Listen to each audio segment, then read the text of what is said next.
Start. I now come to the question of reduction in fares. The Transport Advisory Council has recommended an increase in fares.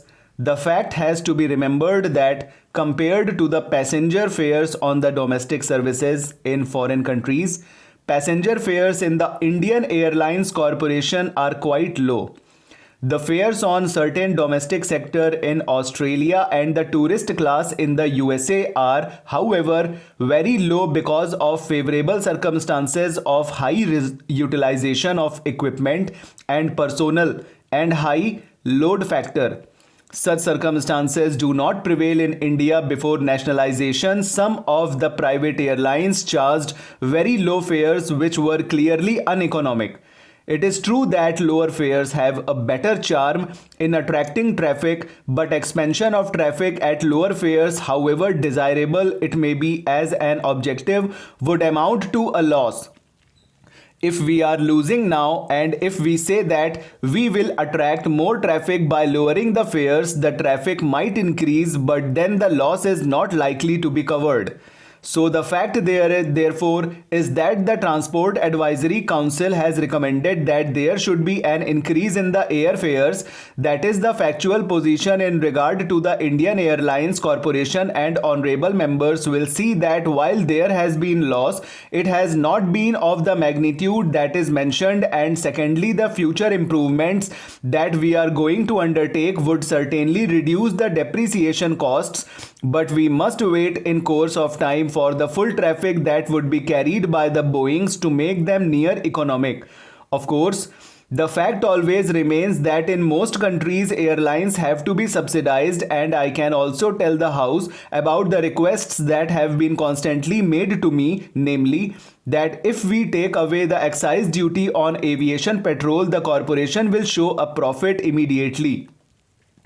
That can be done if we merely want to cheat the public or even for the time being lull members of parliament into a feeling that this corporation is making a profit, but I feel that it would be much better for them to show a loss and to strive to lessen it than to gain an advantage of the type mentioned by me. This is a matter which has not been decided and I am making a mention of it. We can easily wipe off the big loss, but that would not be the correct thing to do because government would be doing something in order to bolster up an industry which is running. I am sorry that Mrs. Leelavati Munshi is not here because she raised the question about the working of the state undertakings. I only illustrate the point that I am not prepared to camouflage the real position by means of any secret subsidies, and if we are going to do anything of that sort, it has to be told to members of parliament. If a state undertaking results in loss, then it is to be admitted as a loss. There are various considerations which make us take up a certain undertaking in the state sector, and the parliament is certainly entitled to know how it is being run. Therefore, I would like to assure the House that so far as state undertakings are concerned, we shall do our very best to see that they are run efficiently, and if they are not run efficiently or either incur losses, we shall not make any attempt to camouflage the real position so far as parliament is concerned, because it is only by the criticism of honorable members of parliament that the position could possibly be improved. Sir, some reference about disparities in development of different states was made just now. All that I can say is that the 8th plan has taken this matter into account, but disparities exist not merely because of neglect of government but also because of certain natural factors. We can only try to overcome them in parts. We cannot altogether eliminate them completely. Wherever we cannot establish a big industry in one particular area, we try to supplement it by putting a number of smaller industries and creating more employment potential.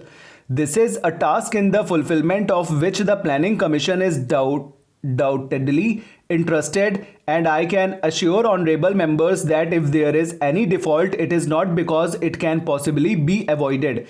I thank sir. A reference was made about slum clearance and slum houses. I wish my young colleague Mr. Chandra had taken charge of it earlier, but sir, I would like to claim a little privilege in regard to this particular matter because I am very deeply interested in this problem myself.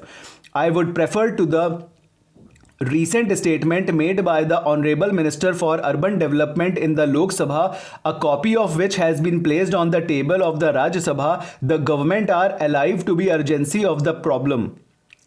Turning to internal resources for the plan, I do not propose here to offer any detailed comments on particular tax measures or on the particular criticisms as those offered by honorable members, but I wish to make it clear that the problem before us is as much of internal resources as of external resources. The only difference between the two is in terms of the degree of freedom of action that we ourselves enjoy in regard to them. Because it is possible for us to raise internal resources provided a large measure of public support is coming behind this, it would not be possible even so to raise external resources, and that is the basic distinction between the two types of resources that we need.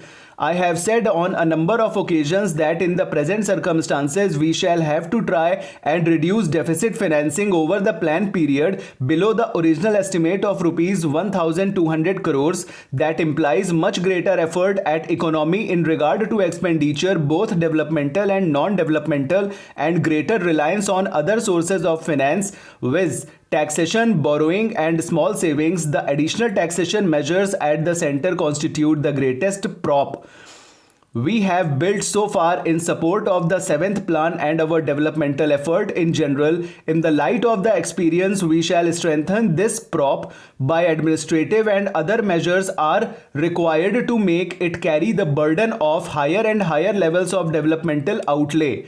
I think, sir, that by taking a large step forward in many directions, we have also created a horizon of reasonably stable exceptions with reference to which private industry can make its plans for the future. Sir, it is said the proof of the pudding is in the eating thereof, and only the future will show how far the new orientation that we have given to the tax system will serve the needs of a developing economy.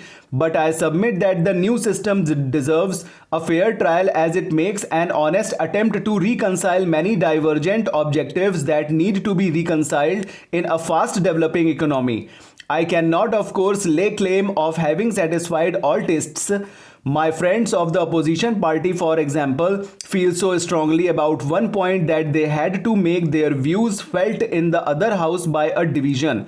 While much has been done in the sphere of central taxation, a great deal more needs to be done in regard to mobilizing the savings of the people, small and large, whether for the public sector or the private sector. Honorable members will appreciate that the large increase in borrowing from the banks by private business indicates that the problem of finding non-inflationary finance for development is not peculiar to the public sector alone. It is often said by critics of the public sector that the public sector is able to fight what might be called great inflationary threat to finance or the money that is created. But today the position is that much of the improvement that has taken place in the private sector and that is taking place today is dependent on bank credit or credit from financial institutions. Therefore, the cry that government are the major contributors in regard to inflation by spending in the public sector would not be correct. But I do not so say that in itself is wrong because it means some development. It also throws upon the government the responsibility for keeping a more watchful eye on monetary movements than they normally have to do. Therefore, it makes it all the more necessary for us to mobilize the savings of the people, and the problem of the internal resources for the plan rests on that at the present juncture.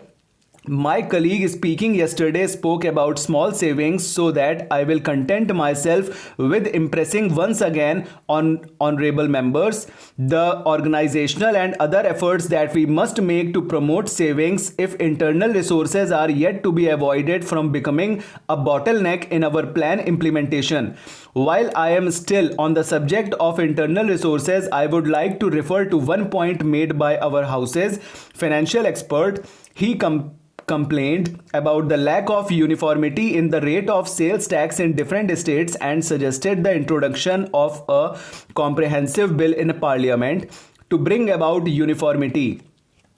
The first point to remember in this context is that taxation of sales or purchases inside a state is a state subject, while that on sales of purchases in the course of interstate trade is a union subject. As regards the state sales tax, after the coming into force of the Central Sales Tax Act of 1956, certain goods have been declared to be of special importance in interstate trade or commerce, that is cotton, cotton yarn, coal, etc. On these commodities, restrictions have been imposed on the powers of states to levy tax. Full stop. Over.